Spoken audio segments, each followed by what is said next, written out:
coming up. An auntie puts dowry negotiations in dire straits with her demands. Asina's auntie is saying that the presentation was not, the introduction was not properly done. And then, will an unconventional hope and faith strategy be enough to meet this couple's wedding budget? All this is just banking on faith.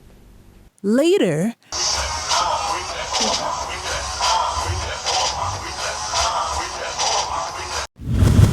Hi, my name is Dr. Catherine Masitsa, and today I want to talk about where we celebrate. I mean, COVID has taught us so much, and where we celebrate has also changed. And some of these changes are really not bad, as we have seen in the previous chapters that I talked about. Celebrations have moved online, even outdoors, and they've taken different forms and shapes. Those methods will continue to change in a big way in the future. I believe weddings will have a virtual element. Whether they are big or small, virtual is just going to be the way to go. People go on a destination wedding, on an elopement, they take a small video of themselves and they share it with the rest of the world.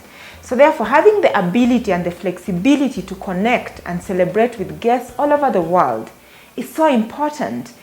And this will evolve over time, but will be an integral part of the weddings as we move forward. In addition, outdoor weddings will continue to be big. They've always been big and highly desired, but now we are seeing a space where there's opportunity for them to just blow out and become big.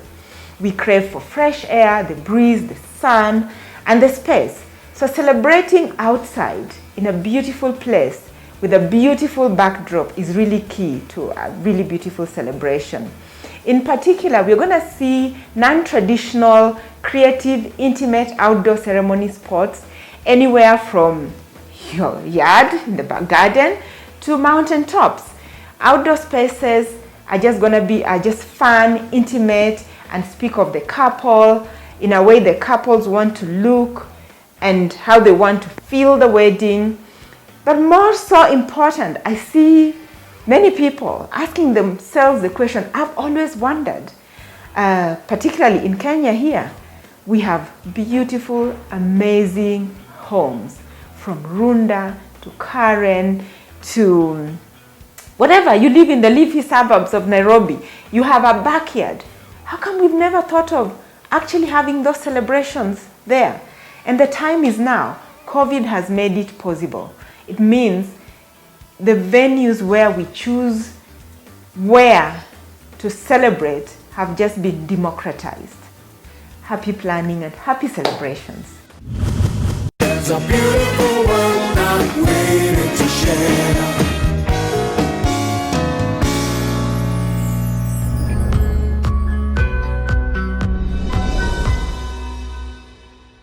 in the Angolan culture, being 28 years and having no ring to show that you're taken means that you're a latecomer as far as marriage is concerned. That's how Alcinia, a freelance interior designer from Angola, was considered until she met Eric, a Kenyan architect who changed her entire story. My parents were transferred here 2004. My dad works for the UN, so we keep moving from different places. It was about 8 years ago. Yeah. It was about We 8. met 2007 or 6. That was the first time I ever saw her. Was in 2007. So that was like the second time we met. And we just, since we met before, we are like friends now. We fought a lot, but we were just, because she can be a bit controlling, so we didn't like each other at all. Yeah, her personality, for one, is amazing, and then the other thing that I love about her, which is a bit selfish on my part, is that she points me in the right direction. Alcinia's parents relocated to Nigeria, having lived in Kenya for 10 years. During that period, Alcinia had no choice but to learn one more language to ease her stay in Kenya. I didn't know how to speak English when I went to Braeburn. And I came out really an English speaker. So. 2 years after her departure, Alcinia came back to Kenya for her university degree. But as fate would have it, her second return would result to something much more than studies. And then I told my parents, it's certain I'm going to Kenya. I go to school in Kenya. And they had different options, Malaysia and UK. But because he was here and we became really good friends, I said, no, I want to go to Kenya. So I came back to Kenya and we started dating ever since. So what made Alcinia change her mind about Eric? What I like about Eric, there's so much about him that I really like. I like the fact that he's a risk taker. He takes risk. Just marrying me is the biggest risk he's ever taken. And he proposed to me and we are getting married. And he believes that things will always sort out. He's the kind of person who will tell you, don't worry, things will be fine. After 8 years of dating, Eric knew that it was time to take the relationship a notch higher. But normally, just the two of us won't go to restaurants that will cost us 1,000 shillings per person. We'll go to a restaurant where we will spend 1,000 shillings for the both of us. And here we are in this restaurant, and everything is 2,000 and above. I look at him like, are you for real? This is really expensive. Let's get out. He's like, just sit down, relax. For today, you can have anything you want. I look at him and I say, which bank did you rob? Then he looked at me and he started laughing. Don't worry, just eat.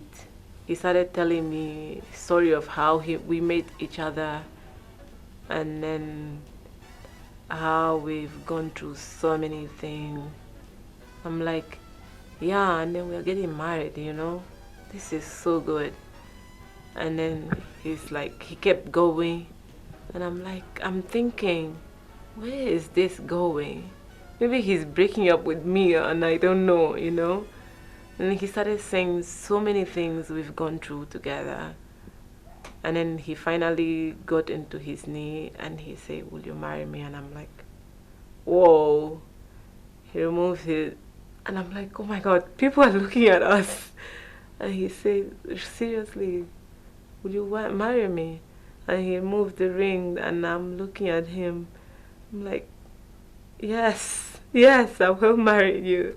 Alcina and Eric are staunch followers of the Bahá'í Faith, an independent religion that is progressive and believes in the unity of all mankind. The big day will be at the Baha'i Center because, being staunch members of the Baha'i community, Alcina and Eric have been given the venue for free, which has cut down their budget. We call it a Baha'i Center. It's not like a church. Our Baha'i Center is mostly for our administrative, and whenever we have holidays and conferences, public meetings also, we can hold it in here. So this is from outside.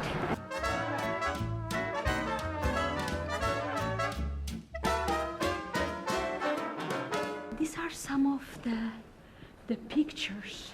Like you see, I told you about the 1844, which is the Bab who is the forerunner of the Baha'i Faith, who came before Baha'u'llah. This is the shrine where his body is being kept. This is in Haifa, Holy Land. Or in the Bible, as we all know, the Mount Zion, in the Carmel, Mount Zion. That's exactly where the prophecy is being fulfilled. And this is the shrine of Baha'u'llah. Where is it? It's still in Israel. But this is in Akka, and that's Haifa.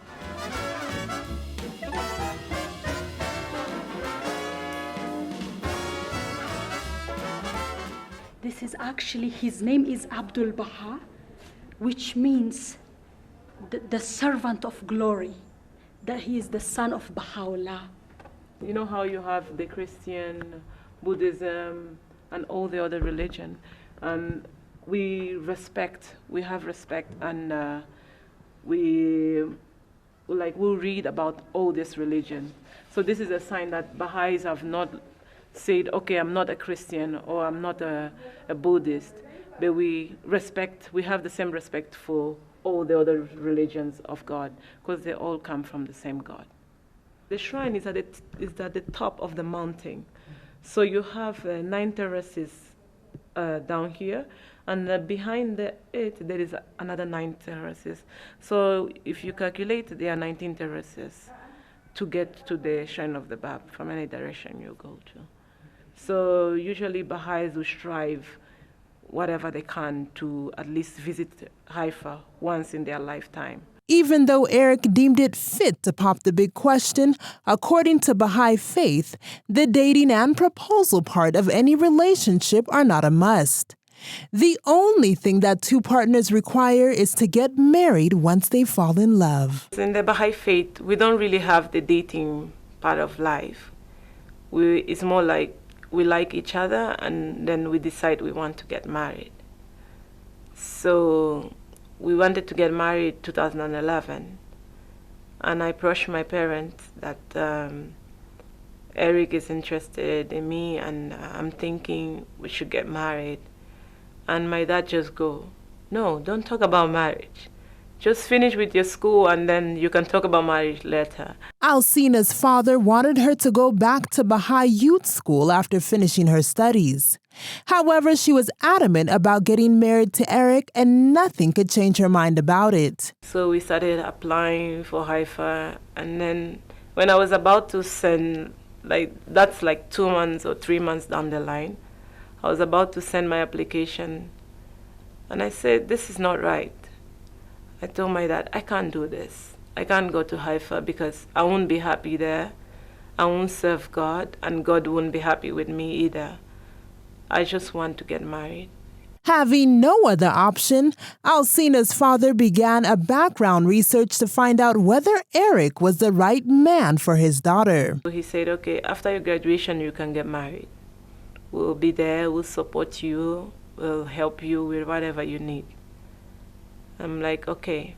So I have a few more months to go. Then I came back to Kenya for my graduation, and I didn't have a car for my graduation, so I asked my dad if Eric could take me to the graduation. It's all the way in Meru. He said fine. So before that, he's been studying Eric, he's been studying this guy, asking people about him, different friends. Do you know Eric? Who is he? What does he do? So he's been asking around people, and I didn't know till we were going for my graduation. Then he said, you know, your dad has been asking people about me. I told him, that's possible. That's my dad for you. He wants to make sure everything is all right because he gives a go-ahead to anything. In the Baha'i Faith, it is significant that the couple gets consent from their parents before getting married. Eric, being an orphan, gets the go-ahead from his grandparents, while Alcina's father says yes to their union. But just when they thought it was over, another challenge arose. When we went to Sharia house, they said you can't get married unless you get this document from your embassy. And I don't have an embassy in Kenya. So I'm like, what? What am I supposed to do now? So I talked to my dad and they told me just go to Tanzania and find out what the embassy is gonna say. So I went to Tanzania, and at the embassy they told me, oh, you can't get this document here. You have to go to Angola. I'm like, no way. So I left Tanzania very disappointed. I came back to Kenya and I told him I have to go to Angola and do this document.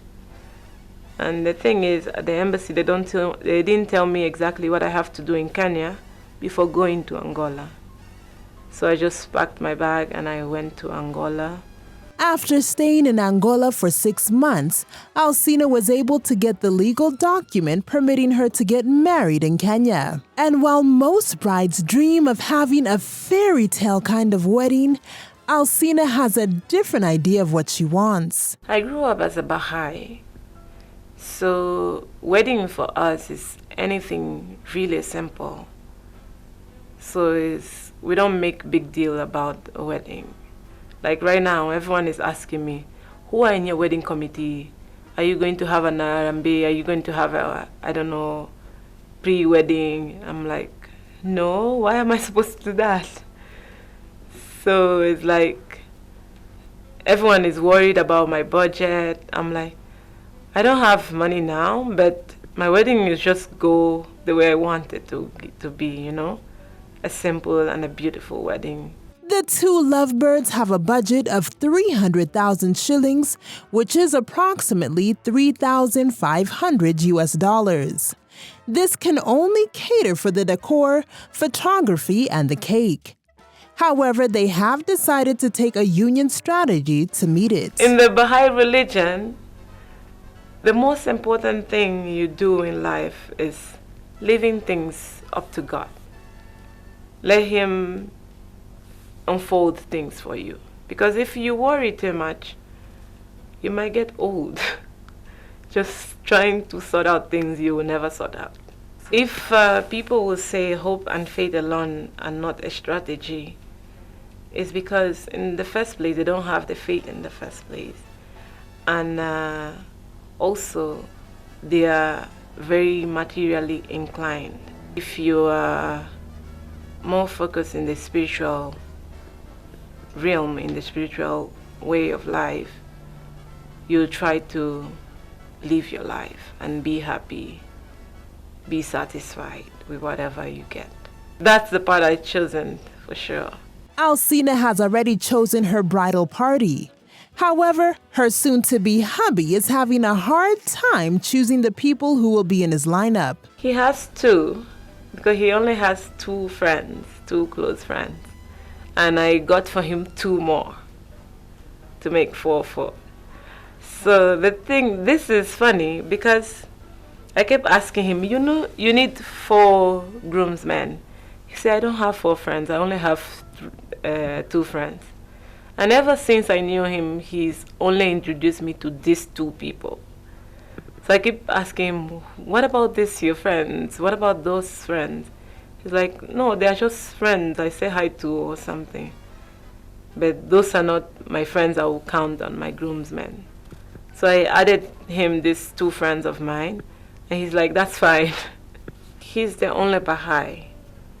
And his whole family per se, he doesn't really have family. He only has himself, his younger sister, and the grandmother. Because when his parents died in an accident of some sort, and the family abandoned them. In the Angolan culture, a dowry ceremony called pididu must be done before a pair can have a white wedding.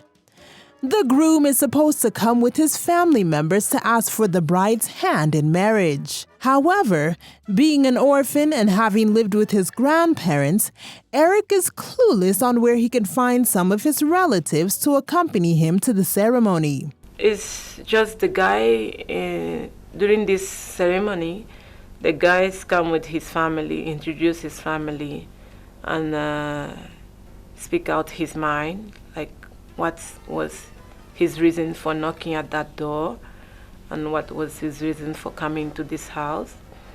And before he comes, he'll be given a list of things he has to bring. Things like alcohol, sodas, and different kind of drinks, and material for the mom and the aunties. The main issue we are going to have is him bringing the things for the traditional wedding, because he has to have his family. So we are trying to hunt down some aunties of some sort that can come with him. But for the wedding, it's not a big deal. He's paying dowry where I live right now at Mountain View. I live with the Bahá'í friend. She's also like a mom to me right now. So it's going to be a small ceremony at her house. And my family from Angola should be here by then. Music and dances mark the climax of the Pedido ceremony, and Alcina is learning all the moves for the celebrations. During the Pedido, there's a lot of dancing and music will be played and people will dance. In the Angolan culture, the bride's family must assist in meeting the wedding expenses. Nevertheless, Alcina is all fingers crossed as she hopes that the contribution brought during the Pedido ceremony will be enough to settle the unfinished bills. I'm gonna have help that's gonna come in late, but I'm sure it's gonna come in from Angola. I have, because in the Angolan culture, when one person is getting married, everybody contributes something. So my contribution is coming from Angola. And they've been trying to send it, but they are worried because of the charges, so they prefer to bring it themselves. Even though they could have wanted more guests in their wedding, Alcina and Eric have settled on a 200 guest list and have sent out random invitations as their wedding venue is small. We're just going to send random invitation to random people, especially those who are really close to us, those who have been there for us always. It doesn't portray our love for the whole community though, but just those people from my community, my small community, and those from his small community. During the wedding ceremony, a traditional hip-hop dance called Kiduru will be done.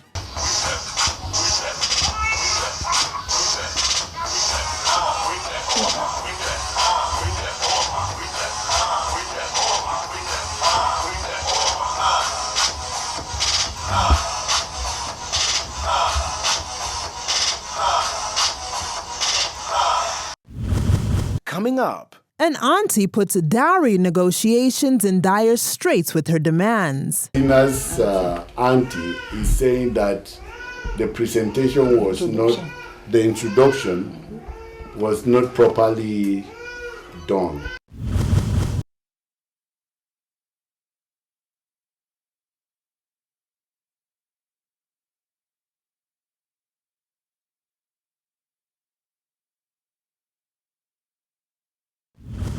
There's a beautiful world I'm waiting to share.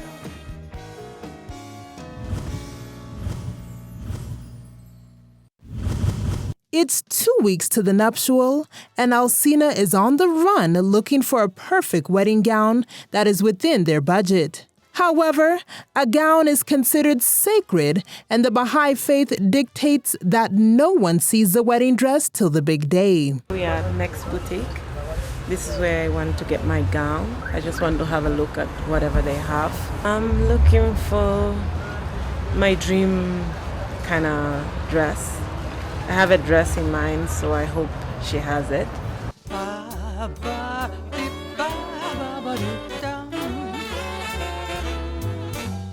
looking for a wedding gown. Okay. My wedding is soon, so Alright. I just want to see what you have. Sure. Yeah. Sure. Is there a particular design you're looking for? I have something in mind. Okay. Something Cinderella, something like. Okay. Okay.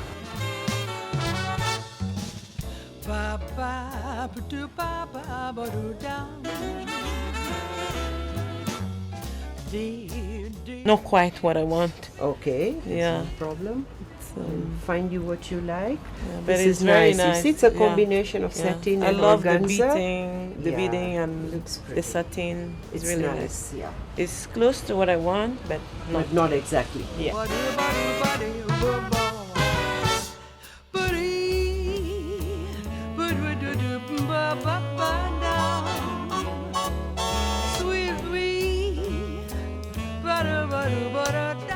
This is beautiful. Yes. Always brides walk in and we make them try stuff A lot of times they come with friends who try to make her buy something that's not her.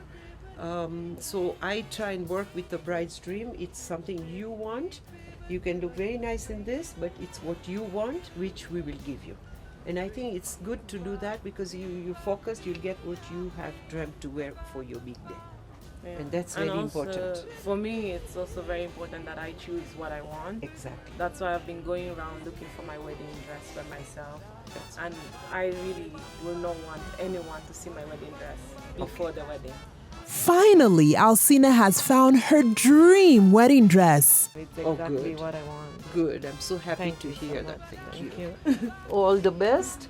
And we'll definitely make it very special, the way you want it. Thank All you. right. I'm not showing it to anyone. I can show it to my mom if she was around when I was doing the selecting of the dress, but I won't just go to my closet and say, okay, this is my wedding dress. I'll just let them wait till the day of the wedding. Finally, Alcina has found her dream wedding dress. Considering a gown remains sacred till the wedding day, according to the Bahá'í Faith, which among the two will it be? Or is there another secret gown?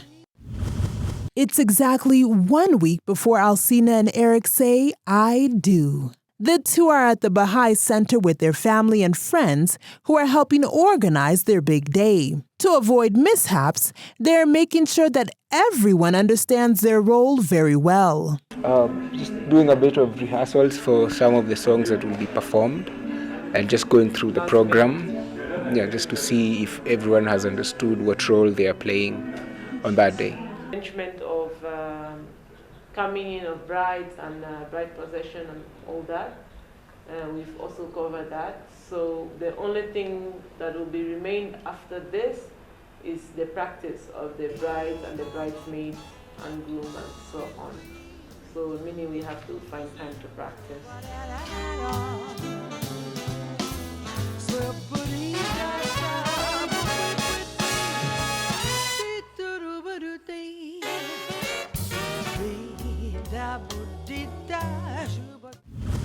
It's 2 days to the wedding, and Alcina is having her pididu ceremony, also known as a dowry ceremony. Luckily, Eric has managed to get some of his friends and family to accompany him for the negotiations as per the Angolan customs. Despite all odds, Alcina's family has managed to travel from Nigeria and others from Angola for the dowry negotiations, which will take place at a friend's house in Kenya. On behalf of Alcina's family, we welcome you for coming for this event. My grandfather, his name is Stephen Kihara. Good evening. And this is my grandmother, Cecilia. Good evening. And then this is my sister. I'm Lydia Motoni Wahome. I'm Eric's sister, and I'm glad to be here with all of us.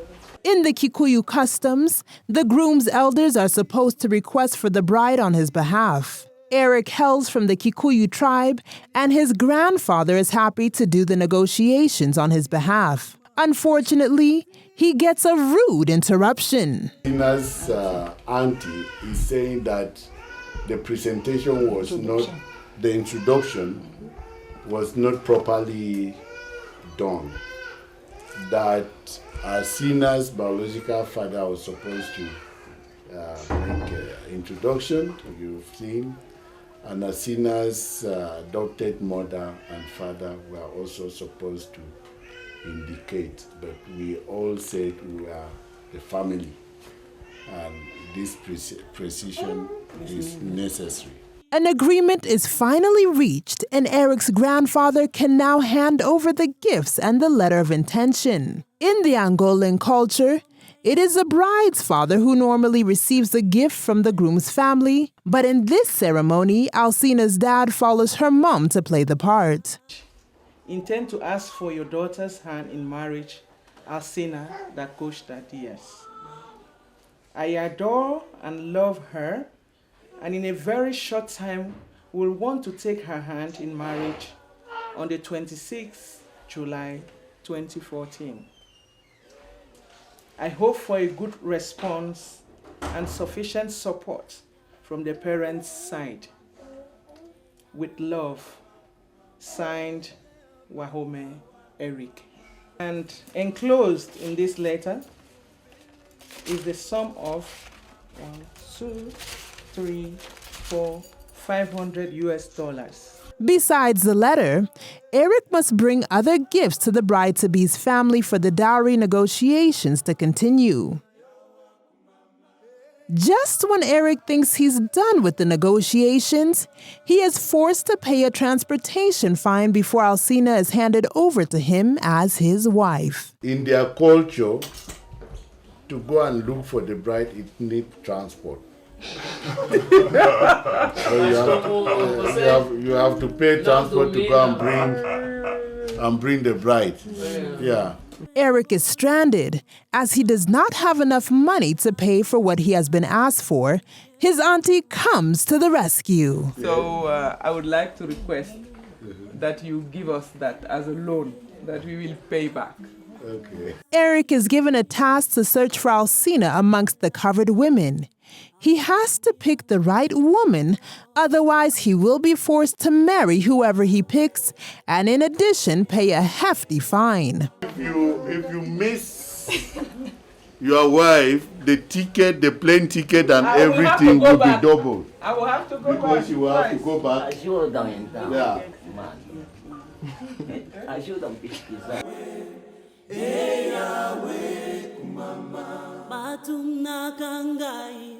Wapinza mbela yo asala kilola asali mokili molimo nanzambe. The pair receives the final blessings by their folks and are now man and wife according to the Angolan culture. If there was no unity, we wouldn't have been here today. If there was no unity, they wouldn't have left Angola to come here. If there was no unity, you people wouldn't have accompanied Eric to come here. And he's saying that the unity is not only between Eric and Alcina. The unity should not only be between us that are here, that we already represent, but it should be the unity of humankind. Zambe bolingo tonetoliawe kumama helikiananga zambe makasi. My family wanted to know really who is this Eric, what does he have to offer, and why is he interested in their daughter. So that's practically what we call pedido in Portuguese, which means asking the hand of the girl in marriage. Eric is a Baha'i. He's a Baha'i from the same Baha'i community, and we know that as a Baha'i, he knows the principles that guides every relationship, marriage, parents, children, whatever relationship. There are so many writings of Baha'u'llah that guides us. So we believe that both of them will ensure that their union is a happy one, and they will base it on the principles of the Bahá'í Faith. They will know that everything revolves around God. The fact that this union is a symbolic union and it symbolizes the unity of Kenya and Angola and the unity in the world, and he really spoke so much about it, and I thought it's something, maybe because he didn't get it in Portuguese, that we should reinforce it. It's really very important.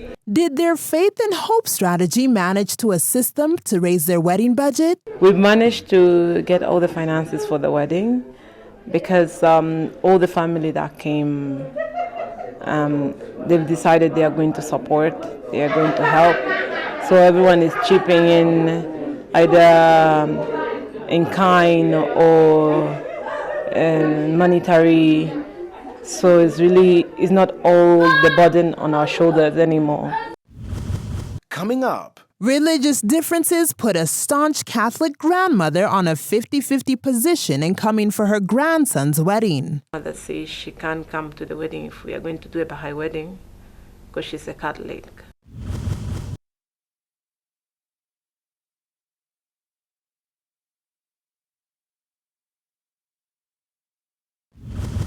There's a beautiful world I'm waiting to share.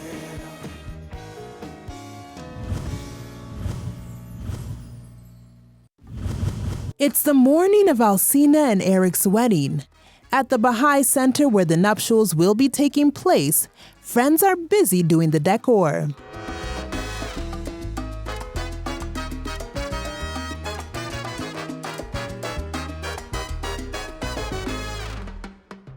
Looks like Alcina and Eric have chosen to have tents at the reception due to the weather.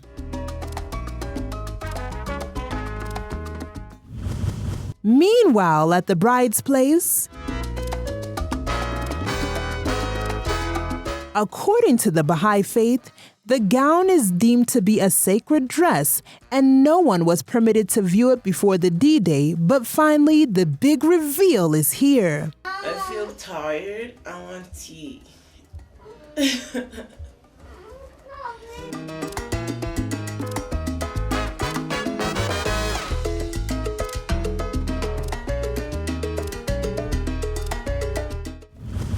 Back in the church, wedding preps are still ongoing. Alcina was able to find assistance in the preparation of the sumptuous traditional foods to be eaten during the reception.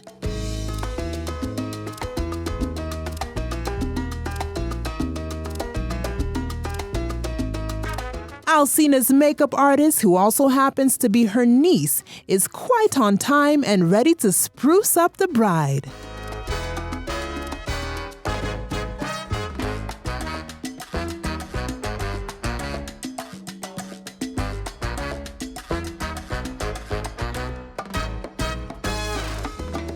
Alcina is already done with the makeup and is now dressing up.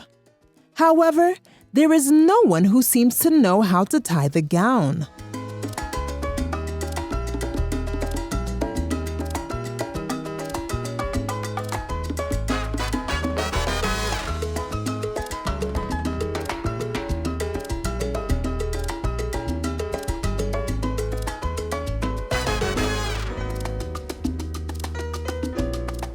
We wish you the very best, and please know that marriage is for life. It's not, we don't test in marriage.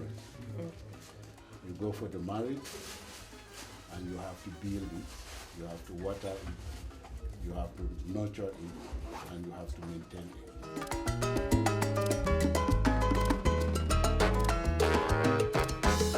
Alcina stayed true to her word of keeping the wedding gown a secret. And truth be told, not even the Samantha bridal team had the slightest idea of what gown she was going to wear.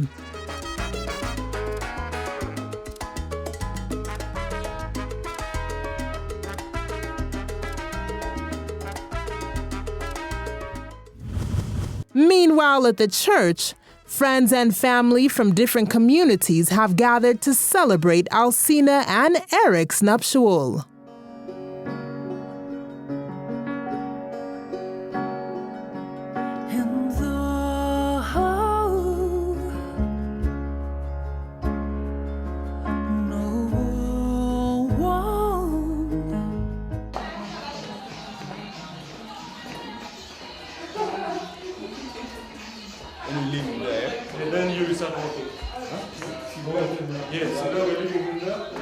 I just want to get to say my vows and be married now. Yeah. Just want to say my vows and be married. Yeah. Cool. That when it all goes down, I can still hold on to your hand.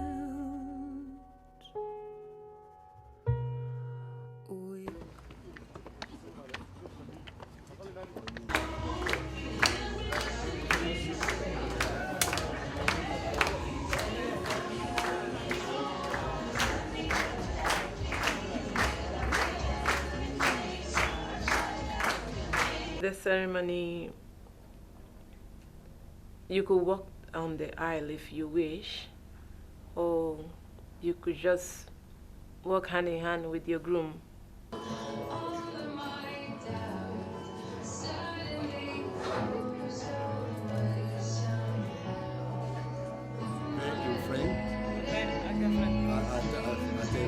Okay? So we can give Asina to Eric.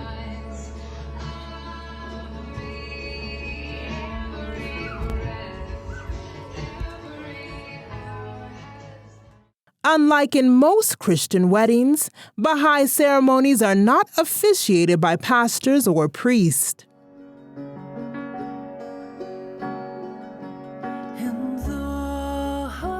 Baha'i weddings begin with speeches from friends, and later the bride and groom follow, but since one of Alcina's friends who was supposed to speak lost her voice, Alcina and Eric jump right in to give their speech. Let me start by thanking all of you beautiful people for coming today to support us. And it's a big day for all of us and for the whole community. I mean, this has been a long time coming, so thanks a lot. To also say thank you to this beautiful community, the Nairobi Baha'i community.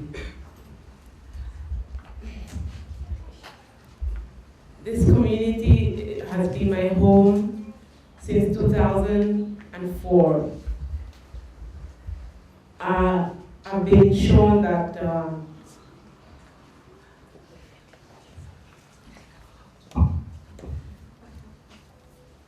don't spoil the makeup.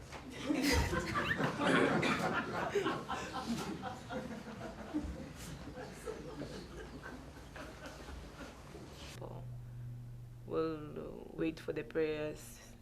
We have different people saying different prayers. And then we have a closing prayer where I will say a prayer to the groom and the groom will say a prayer to me. And then we have more chanting, more singing. And then we have the exchanging of the vows, which is just a very simple verse. We all verily abide by the will of God. And he repeats that, and that's it. The vows are the most important part of the ceremony, and it's not a must that the rings be exchanged. We will all verily abide by the will of God. we will all verily abide by the will of God. We've come a long way, dear. We've come a long way.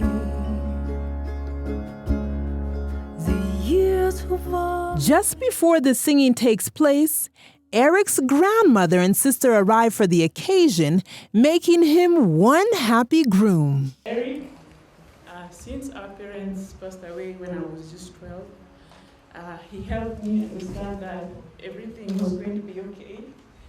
And he has lived up to his word up to today. And he has been the best brother ever. And my dad, he's been like a father to me, a brother, a friend, a mentor. And I'm so proud of having him as my brother.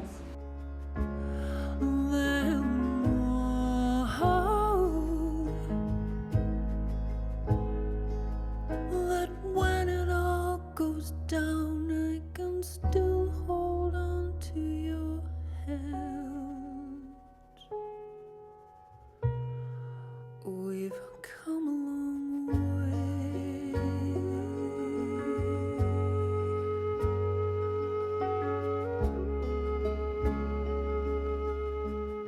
The Bahá'í Faith highly regards the parental consent before any marriage ceremony.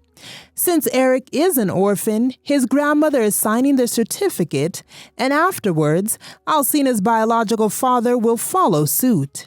In the Bahá'í Faith, the bride and the groom must have the parental consent before they get married. Before they say the verses, they have to have their parental consent. If they don't have parental consent, the wedding can't take place.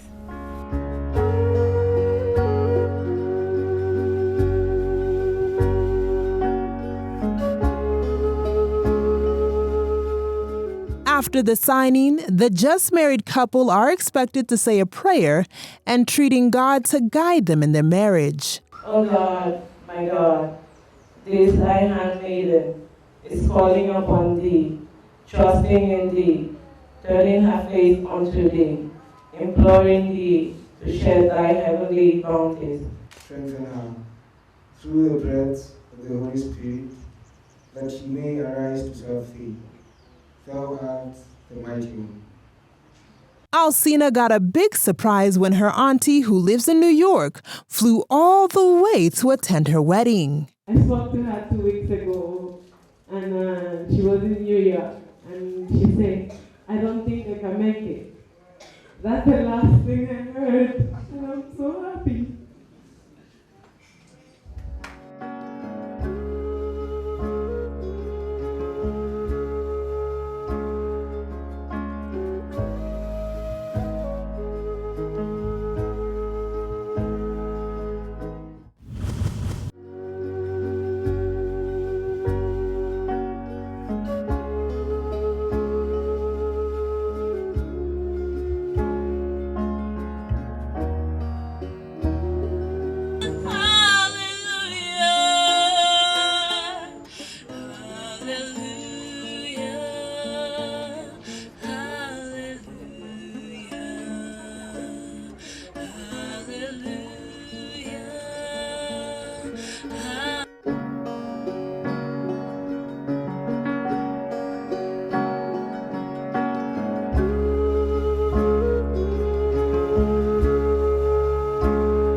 The newlyweds head for their private photo shoot in the same venue.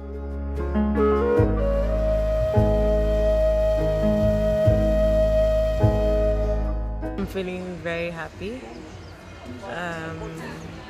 I loved the whole day. It was beautiful. It was very nice, very emotional, but really nice. I was really surprised to see my aunt. She flew in today from New York, and that was a big gift to me. We wish Alcina and Eric a marriage full of bliss.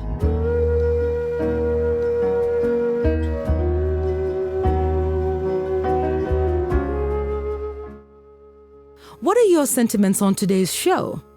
Share them with us on our Facebook fan page, Samantha's Bridal.